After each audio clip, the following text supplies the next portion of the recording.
नमस्कार मंडळी, मी सचिन जोशी स्वागत करतो तुम्हा सर्वांचे एका नवीन व्हिडिओमध्ये। मंडळी, पावसाळ्यामध्ये निसर्ग हा सर्वत्र हिरवा शालू परिधान करून सज्ज असतो।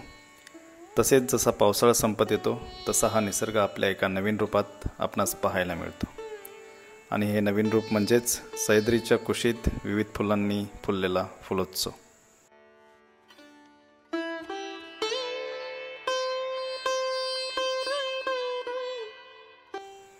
सध्या असाच फुलोत्सव काहीसा आपणास पर्यटन तालुका असणाऱ्या जुन्नर येथील आंबे आतवीज परिसरातील दुर्गादेवी पठार आणि कोकणकडा परिसरात पाहायला मिळतो।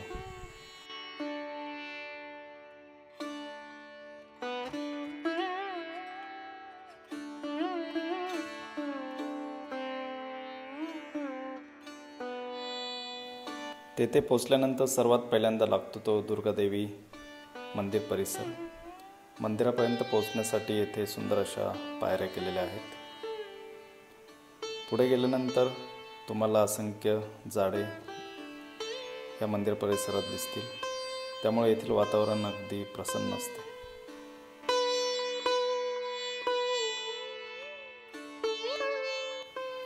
येथील स्थानिक लोक दुर्गादेवीला दुर्गुबाई असेही म्हणतात। मंदिर परिसरात गेल्यानंतर तेथील मंदिर आणि मंदिरात स्थापन केलेली दुर्गादेवीची मूर्ती पाहिल्यानंतर मन अगदी प्रसन्न होते आणि ही मूर्ती सर्वांचे लक्ष वेधून घेते।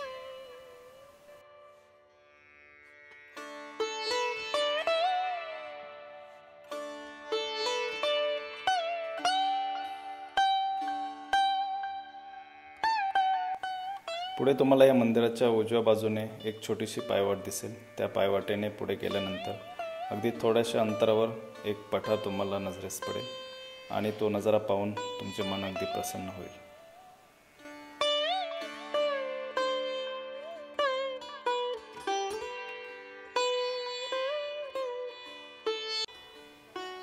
दुर्गादेवी पठार आणि कोकणकडा परिसर सध्या सोनकीच्या फुलांनी बहरून गेला आहे आणि हे सुंदर दृश्य आपल्या डोळ्यांचे पारणे फेडते। जणू काही असा भास होतो की धरणीने सोनेरी शालू परिधान केला आहे।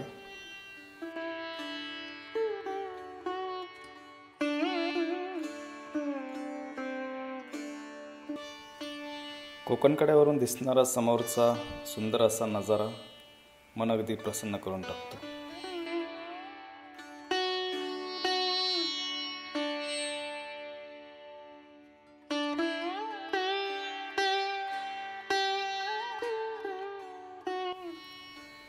पावसाळा जसं संपत येतो म्हणजे भाद्रपद महिन्यात आंबे आतवीज येथील दुर्गादेवी पठारावरील मालरान तसेच डोंगर माथ्यावर फुललेल्या असंख्य फुलांची जणू येथे उधळण सुरू असते।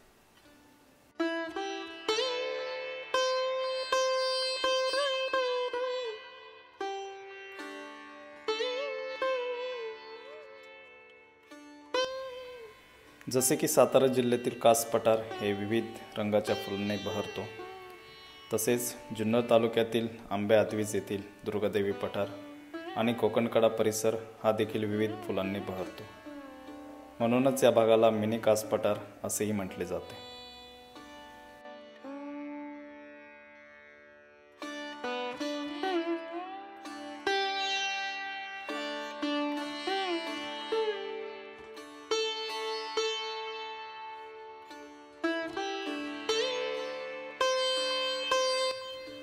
सप्टेंबर आणि ऑक्टोबर महिन्यात फुले ही जास्त प्रमाणात बहरतात। येथे सध्या विविध रंगांची फुले तुम्हाला पाहायला भेटतात। त्यामध्ये प्रामुख्याने सोनकी, तेरडा, कारवी अशी विविध रंगाची फुले तुम्हाला येथे प्रामुख्याने पाहायला भेटतात। परंतु ह्या भागात सर्वाधिक लक्ष वेधून घेतात ती पिवळ्या रंगाची सोनकीची फुले।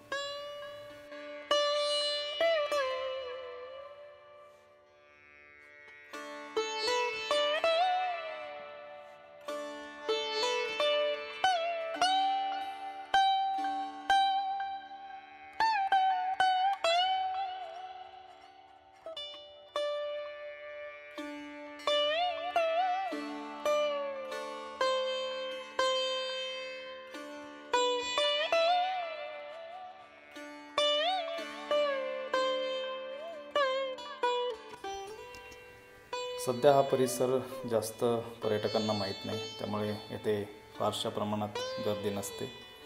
जर तुम्हाला या भागामध्ये तुमच्या मित्रमैत्रिणींसोबत तसेच कुटुंबासोबत यायचे झाले तर तुम्ही नक्कीच येथे येऊ शकता.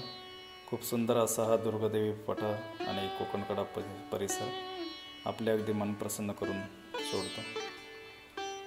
तर तुम्हाला येथे यायचे झाले तर तुम्ही पुणे, मुंबई किंवा इतर भागातून जुन्नर या ठिकाणी येऊ शकता. तेथून छत्रपती शिवाजी महाराज यांच्या स्मारकापासून अगदी पश्चिमेला जाणाऱ्या रस्त्यावरून तुम्ही थेट इगुळण या गावातून सुरू होणाऱ्या घाटातून आंबे आतवीज या ठिकाणी येऊ शकता.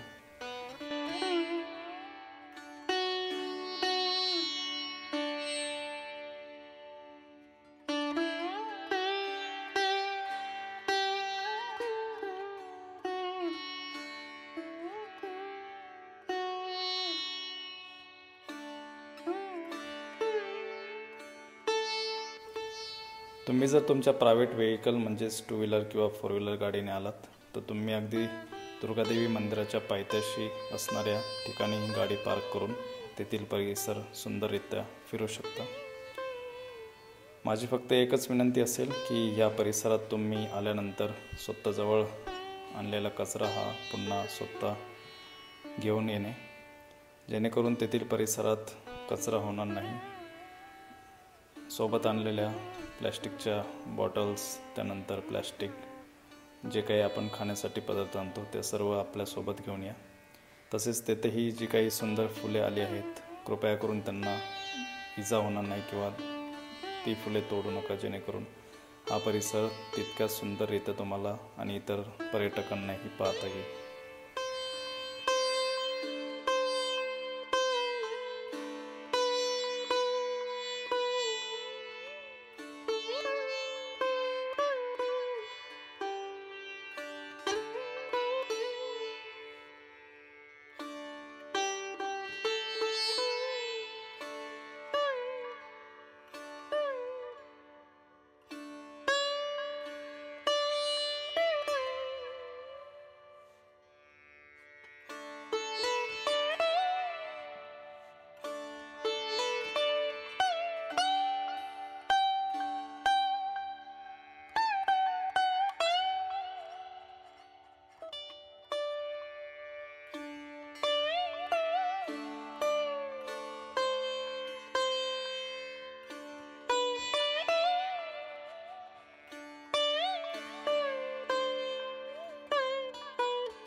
चला तर मग ह्या व्हिडिओमध्ये आता इथेच थांबतो.